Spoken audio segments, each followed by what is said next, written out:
The morning sun streamed through the windows of the Torres household, casting a warm glow on the kitchen table where the tension was anything but warm.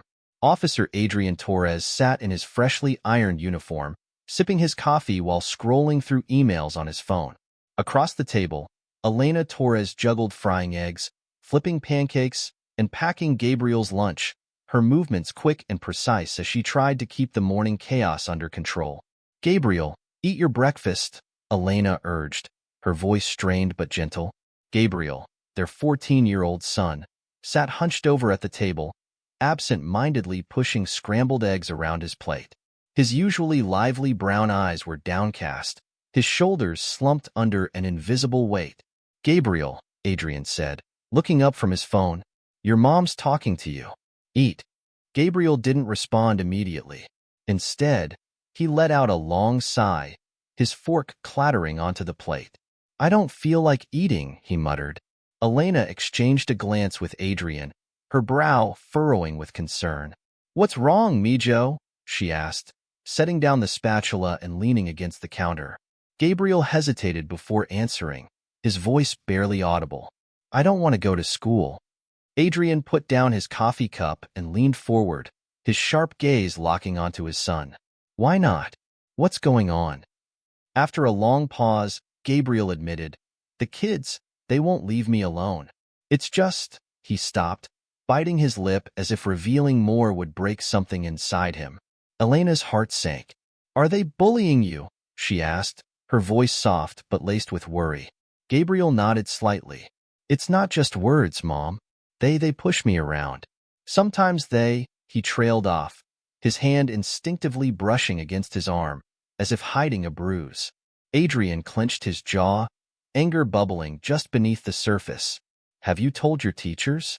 The principal?" Gabriel shrugged. "What's the point? They don't care.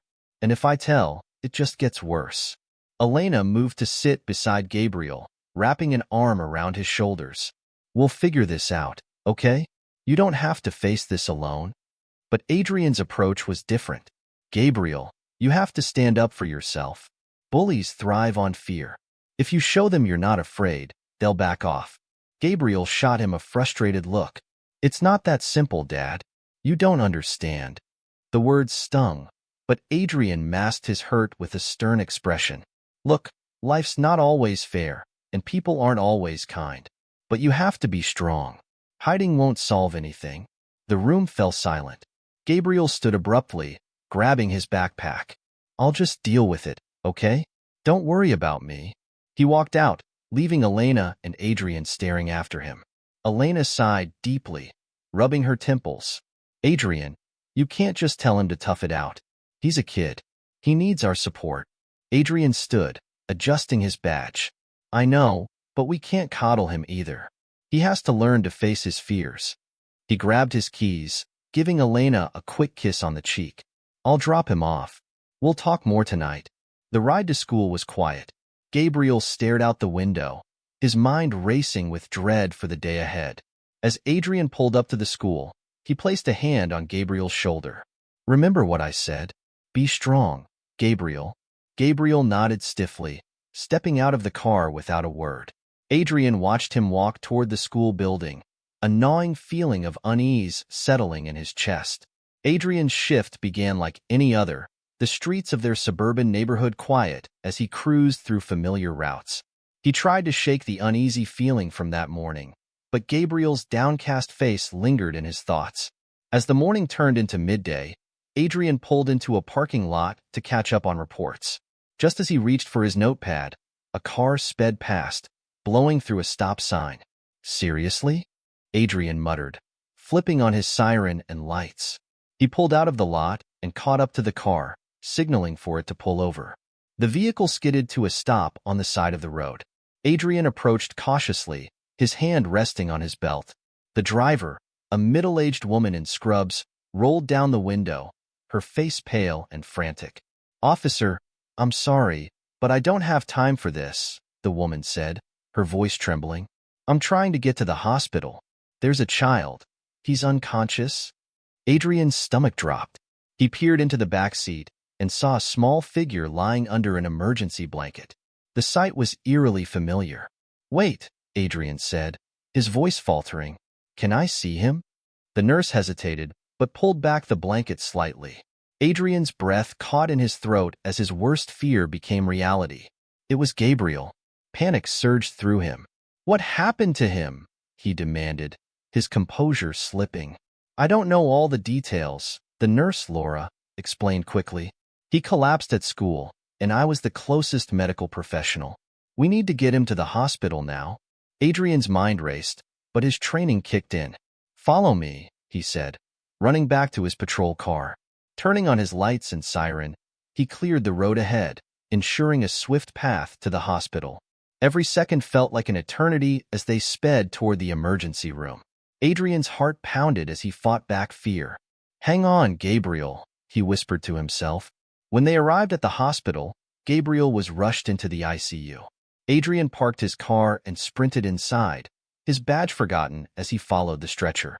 The sterile smell of the hospital hit him as he reached the reception desk, his voice cracking as he asked for information. His world felt like it was spiraling out of control, and all he could do was pray that his son would survive. The hospital's fluorescent lights seemed unnaturally harsh as Adrian Torres rushed down the corridor, his boots echoing against the sterile tile floors.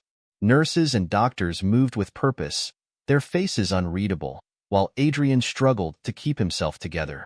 Gabriel's pale face and limp body replayed in his mind like a nightmare on a loop.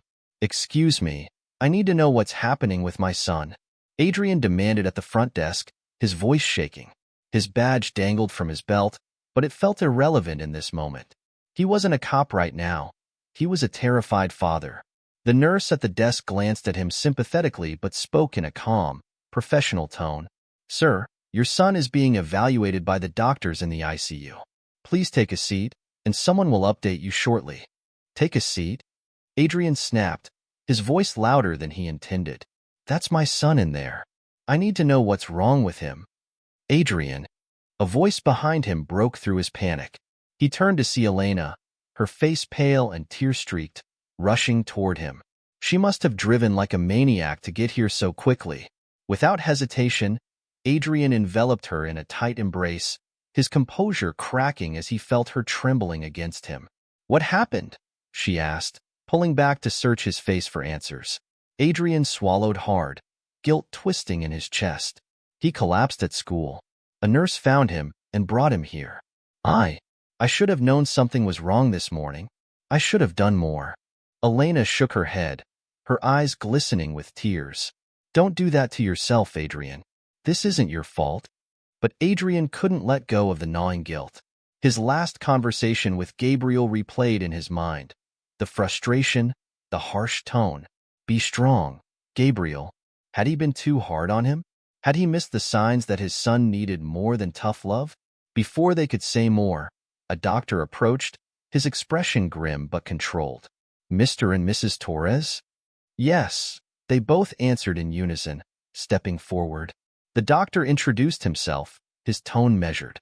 "Your son is stable for now, but his condition is serious. He's suffering from extreme stress and dehydration, and there are signs of physical trauma, bruises, some older than others. We've run tests, and we're waiting on the results, but it's clear he's been under significant emotional and physical strain." Elena gasped, her hand flying to her mouth. Adrian's stomach churned as he struggled to process the words. "Physical trauma. Bruises. Are you saying someone hurt him?" Adrian asked, his voice dangerously low. The doctor hesitated. "We can't say for certain how the injuries occurred, but they're consistent with what we might see in cases of bullying or abuse." Adrian's fists clenched at his sides. The bullies. Gabriel's quiet admission that morning suddenly made horrifying sense. He hadn't just been teased. He'd been tormented, and Adrian had brushed it off as something Gabriel needed to endure. "Can we see him?" Elena asked, her voice breaking. The doctor nodded. "You can see him briefly, but he's still unconscious. We'll need to monitor him closely over the next 24 hours. Adrian and Elena followed the doctor down the hallway to Gabriel's room. When they entered, the sight of their son lying motionless in the hospital bed, hooked up to monitors and IVs, was almost too much to bear. Elena sank into the chair beside Gabriel's bed, taking his hand in hers and brushing his hair back gently. "Mijo," she whispered, her tears falling freely. "We're here. You're going to be okay." Adrian stood frozen at the foot of the bed, his emotions a storm inside him. Anger, guilt, fear. They all warred for dominance. How had he let this happen? He was supposed to protect his family, and yet his son had been suffering right under his nose. "I'll find out who did this," Adrian said, his voice low and filled with quiet determination. "I'll make sure they pay." The following morning, Adrian sat in the hospital cafeteria with a cup of coffee that had long gone cold. His mind was racing, replaying every interaction he'd had with Gabriel over the past few weeks. He thought of the mornings Gabriel had been unusually quiet, the times he'd claimed to have fallen or tripped. All the pieces were falling into place, and Adrian hated what they revealed. Back in Gabriel's room, Elena sat vigil by their son's side. Her phone buzzed with a message from the school principal, Ms. Alvarez, offering to meet and discuss the situation.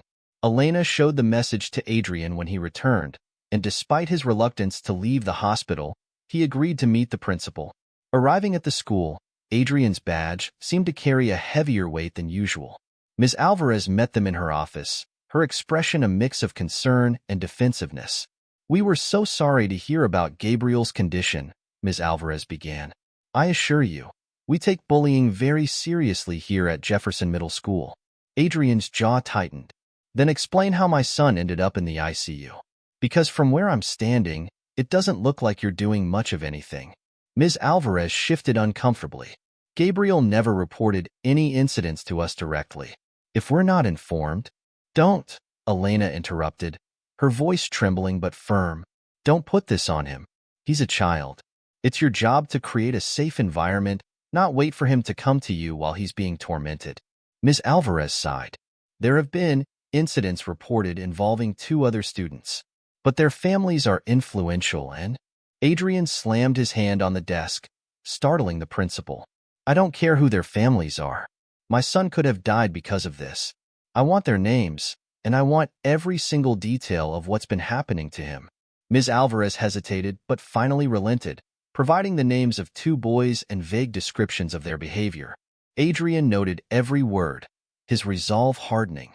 When they left the school, Adrian turned to Elena. "This isn't over. I'm going to the station. If these kids think they can hide behind their parents' money and connections, they're in for a rude awakening." Elena nodded, her expression a mix of grief and determination. "Bring them to justice, Adrian." For Gabriel, the hospital room was heavy with the rhythmic beeping of monitors as Gabriel lay motionless. Adrian and Elena sat on either side of their son, clinging to hope as they watched his chest rise and fall in slow, shallow breaths. Gabriel's pale complexion was a painful reminder of how fragile life could be. A soft knock on the door broke the silence, and Dr. Martinez entered, clipboard in hand. His face carried the same composed expression, but Adrian had learned to read the subtle signs of unease in the doctor's eyes. "Mr. and Mrs. Torres," Dr. Martinez began, his tone grave. "We've stabilized Gabriel for now, but his hemoglobin levels are dangerously low. He's lost a significant amount of blood internally, and we need to perform a transfusion immediately." Adrian leaned forward, his heart pounding. "Then do it. Use mine. I'll give him whatever he needs." Dr. Martinez hesitated, shaking his head. "We've already tested you and Mrs. Torres. Unfortunately, neither of you is a match for Gabriel's rare blood type, AB negative." Elena's face crumpled in despair. "Then what do we do? He doesn't have any siblings, and we don't know of anyone else in the family with that type." Dr. Martinez nodded sympathetically. "We're reaching out to local blood banks and registries, but AB negative is one of the rarest types. I've already put out an urgent call for donors, but finding a match could take time." "Time?" Adrian's voice cracked. "He doesn't have time. What are we supposed to do in the meantime? Just sit here and pray?" The doctor placed a reassuring hand on Adrian's shoulder.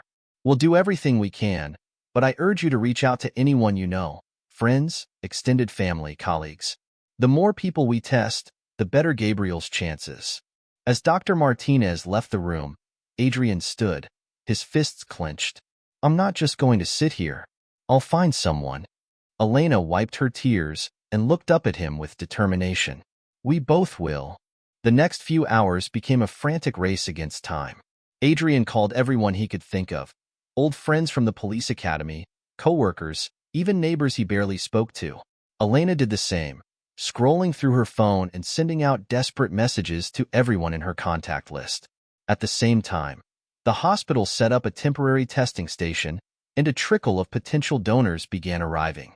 Adrian and Elena took turns greeting people, thanking them for coming, and praying one of them would be the match Gabriel so desperately needed.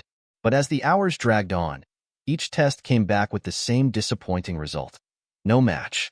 Adrian stood by the window in the waiting room, staring out at the darkening sky. The city lights blinked faintly in the distance, but all he could see was Gabriel's face, pale and lifeless in the hospital bed. You okay? Elena asked softly, approaching him with 2 cups of coffee. He turned to her, his eyes red-rimmed. No. I keep thinking about how I told him to be strong this morning, like he just needed to tough it out. I didn't listen to him, Elena, and now he's fighting for his life because I didn't see what was right in front of me. She placed a hand on his arm. This isn't your fault, Adrian. You couldn't have known. But right now, Gabriel needs us to be strong for him. We can't give up. Adrian nodded, swallowing the lump in his throat. You're right. We'll keep looking. Someone out there is the match he needs. The next morning, Adrian arrived at the police station with a singular focus. His usual routine of morning greetings and camaraderie with his fellow officers was replaced by a cold determination. He went straight to Detective Alvarez, one of the most skilled investigators in the precinct. Alvarez, I need your help, Adrian said, dropping a file on the detective's desk. Alvarez looked up, surprised. Adrian, I heard about your son. How's he doing? Not good, Adrian admitted, his voice tight. But that's why I'm here. I need to know everything about these kids who've been bullying him. Names, addresses, families, any history of this behavior. I want it all. Alvarez raised an eyebrow. Adrian, you know we have to follow procedure. If these are minors. I don't care about procedure, Adrian snapped, his voice rising. These kids put my son in the hospital. They've been tormenting him for who knows how long, and the school let it happen. I need answers, Alvarez. Now. The detective leaned back in his chair, studying Adrian for a moment before nodding. All right, let's start with what we've got.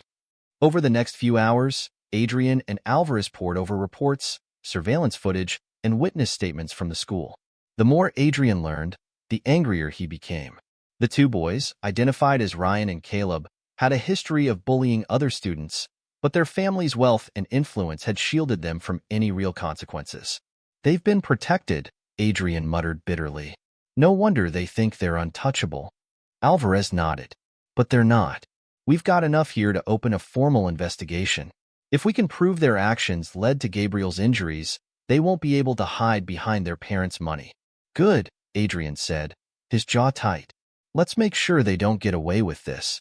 Later that evening, Adrian returned to the hospital, exhausted but determined. He found Elena sitting by Gabriel's bedside, her hand resting gently on their son's arm.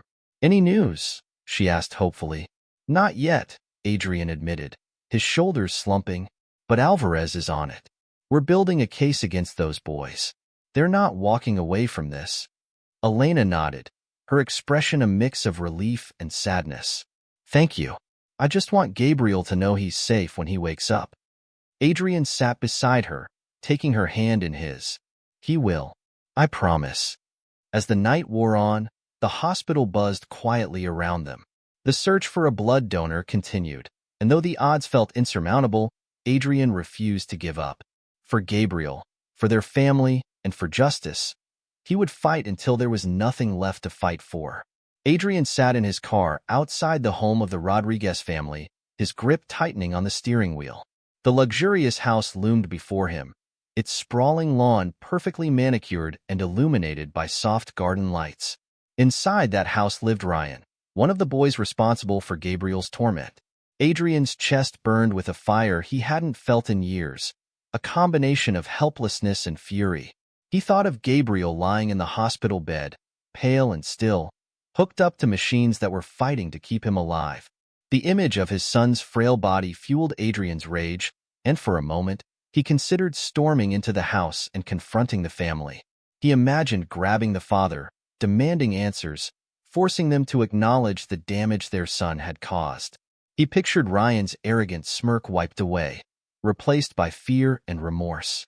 The thought was tempting, intoxicating even, but as Adrian clenched his fists, he caught a glimpse of his own reflection in the rearview mirror. The man staring back at him looked like a stranger, jaw tight, eyes wild, breathing shallow. This wasn't him. This wasn't the man Gabriel needed right now. Adrian leaned back in his seat, closing his eyes and taking a deep breath. He forced himself to remember the values he had built his life on: integrity, justice, and self-control. Revenge wouldn't heal Gabriel's wounds, and it wouldn't bring the justice his son deserved. If anything, it could make things worse. He opened his eyes, the fire in his chest slowly cooling. Adrian started the car and drove away, leaving the house behind him. Back at the hospital, Elena was waiting in the hallway when Adrian arrived. She looked up, relief washing over her face when she saw him. "Where were you?" she asked, concern in her voice. Adrian hesitated, then admitted, "I was about to confront one of the boys' families, but I couldn't go through with it. It wouldn't have solved anything." Elena stepped closer, placing a hand on his arm. "I'm glad you didn't. We need to focus on Gabriel and let the law handle the rest." Adrian nodded, grateful for her steady presence. "You're right. But it's hard, Elena. Knowing they're out there, living their lives like nothing happened, while Gabriel is fighting to stay alive. It's unbearable." "We'll get justice," Elena said firmly. "But right now, we need to stay strong for our son." The next morning, Adrian returned to the police station, more determined than ever. Detective Alvarez had already started compiling evidence, and the pieces of the puzzle were beginning to come together. "We've got footage from the school security cameras," Alvarez said, motioning Adrian over to his desk. "Take a look at this." Adrian leaned in as Alvarez played the video. The footage showed Gabriel in the school hallway, walking quickly with his head down. Ryan and Caleb appeared behind him, their posture predatory. They shoved Gabriel against the lockers, laughing as he struggled to break free. Adrian's jaw tightened as he watched. "When was this?" "2 days ago," Alvarez replied. "And this isn't the first time. We've got other clips showing similar behavior. Pushing, tripping, stealing his things. It's a pattern."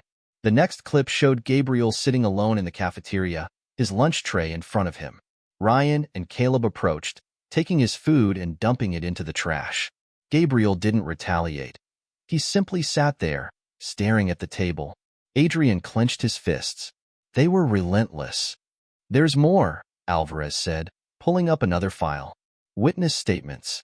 Some of Gabriel's classmates have come forward, describing what they saw.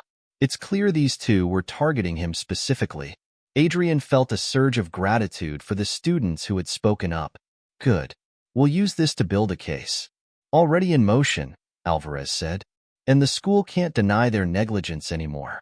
They knew this was happening and didn't intervene. That makes them liable too." Adrian nodded. "They'll answer for it. All of them." Later that afternoon, Adrian visited the hospital to share the updates with Elena. She was sitting by Gabriel's bedside, gently stroking his hand.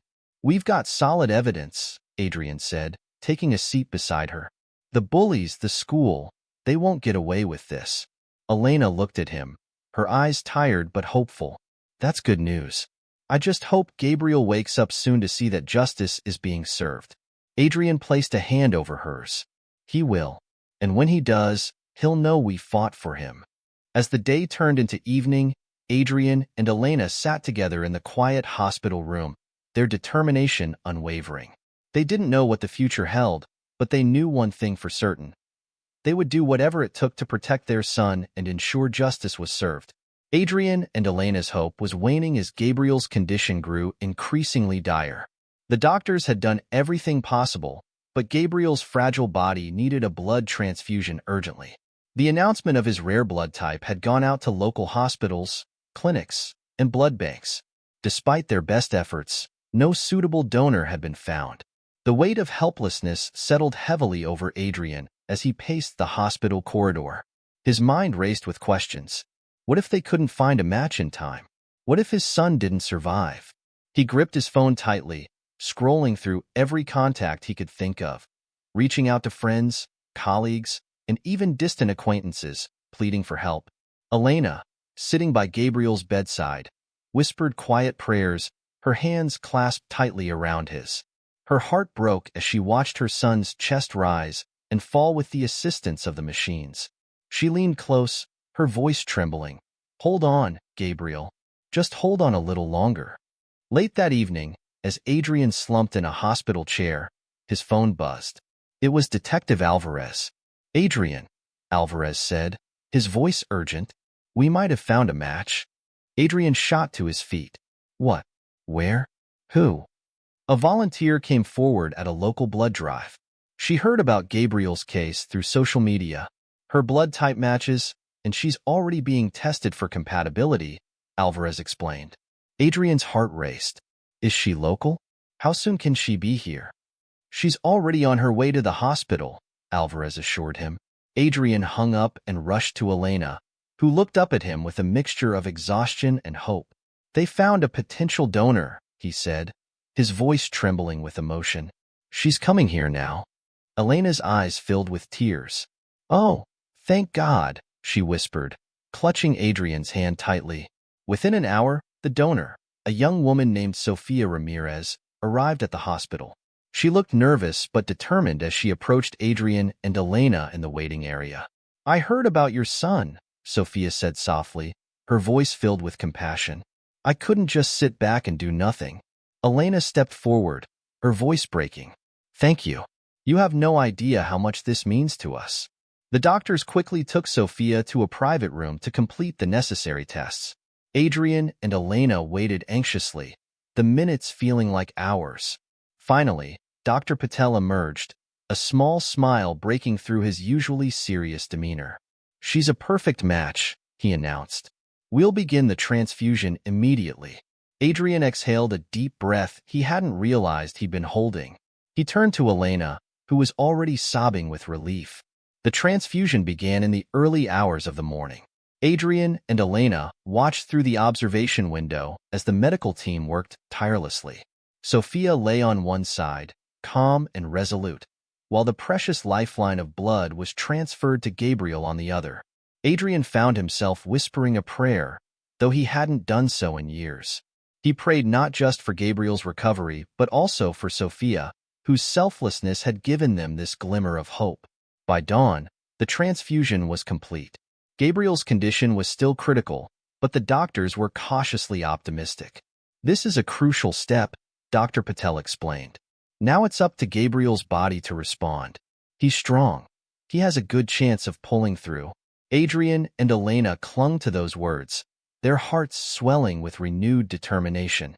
For the first time in days, the storm of uncertainty seemed to ease, replaced by a faint but steady light of hope. While Gabriel remained in the ICU, Adrian turned his attention back to the investigation. With the evidence gathered by Detective Alvarez and the witness statements from Gabriel's classmates, the case against Ryan and Caleb was airtight. Adrian arrived at the police station, greeted by Alvarez, who handed him a file filled with photographs, reports, and video footage. "The DA is ready to move forward," Alvarez said. "We're filing charges today." Adrian nodded grimly. "Good. It's time they faced the consequences." Later that day, the Rodriguez and Miller families were called to the police station. Their initial arrogance quickly turned to panic when they saw the evidence presented against their sons.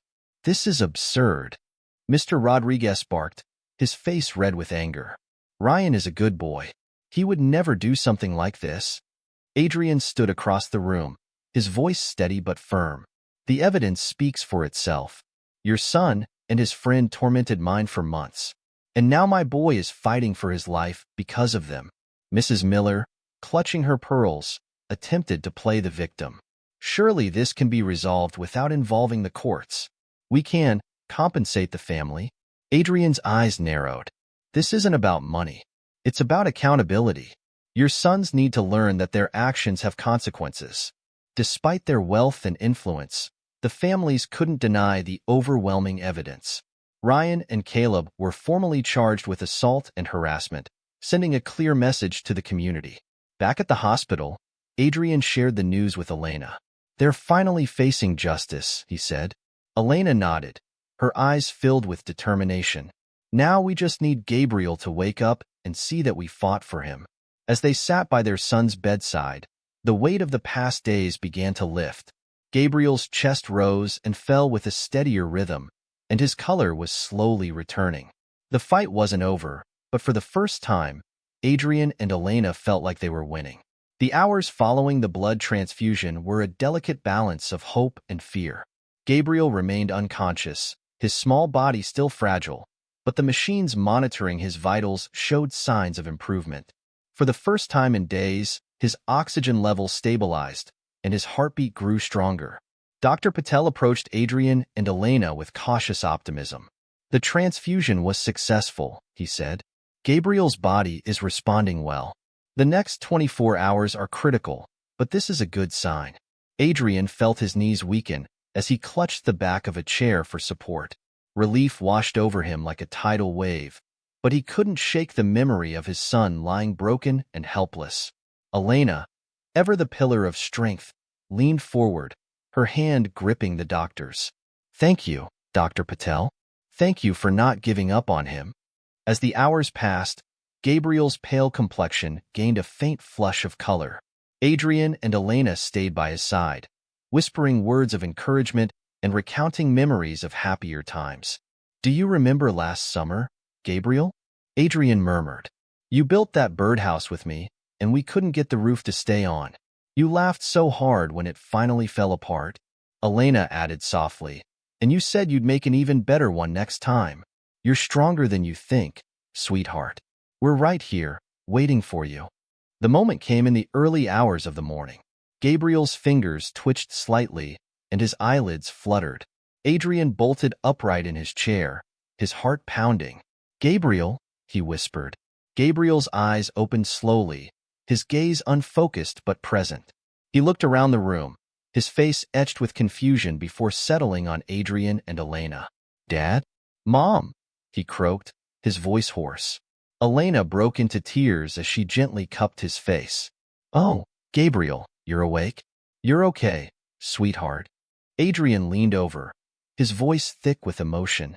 "You scared us, buddy, but you're going to be just fine now." Gabriel's eyes filled with tears as he whispered, "I'm sorry, Dad. I didn't mean to." "Stop," Adrian interrupted, his voice firm but tender.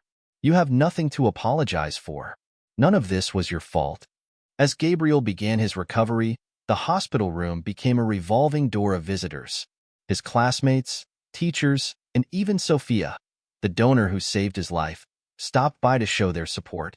Gabriel, though still weak, smiled through the visits, his resilience shining through. When Detective Alvarez visited, he brought good news. "The bullies have been formally charged," he told Gabriel. "You don't have to be afraid anymore. We're making sure they face the consequences." Gabriel nodded, his voice steady despite his frailty. "I just want them to know what they did was wrong." Adrian watched his son with a mix of pride and heartbreak. Despite everything he had endured, Gabriel's spirit remained unbroken. One evening, as Adrian sat beside Gabriel's bed, his son looked up at him with wide, earnest eyes. "Dad," Gabriel said, "I want to go back to school." Adrian hesitated, his protective instincts flaring. "Gabriel, you don't have to rush into anything. We can find another school if you're not ready." But Gabriel shook his head. "I'm not going to let them win. I want to show them I'm not afraid anymore." Adrian stared at his son, overwhelmed by the quiet strength in his words. "You're braver than I ever was at your age," he admitted. "We'll make sure you're safe, I promise." The day Gabriel returned to school was a pivotal moment for the Reed family. As Adrian walked him to the entrance, he noticed how the other students watched Gabriel with a mix of admiration and guilt. News of the bullying incident and Gabriel's bravery had spread throughout the community, sparking conversations about accountability and kindness. Gabriel paused at the school doors and looked back at Adrian. "Thanks, Dad, for everything." Adrian placed a hand on his shoulder. "I'm proud of you, Gabriel. Go show them how strong you are. As the weeks passed, the Reed family found a new rhythm. Gabriel continued to recover, both physically and emotionally, with the support of his family, friends, and the community. His story became a symbol of resilience, sparking an anti-bullying initiative at the school. The initiative, spearheaded by the principal and supported by Adrian and Elena, included workshops, peer support groups, and stricter policies to address bullying.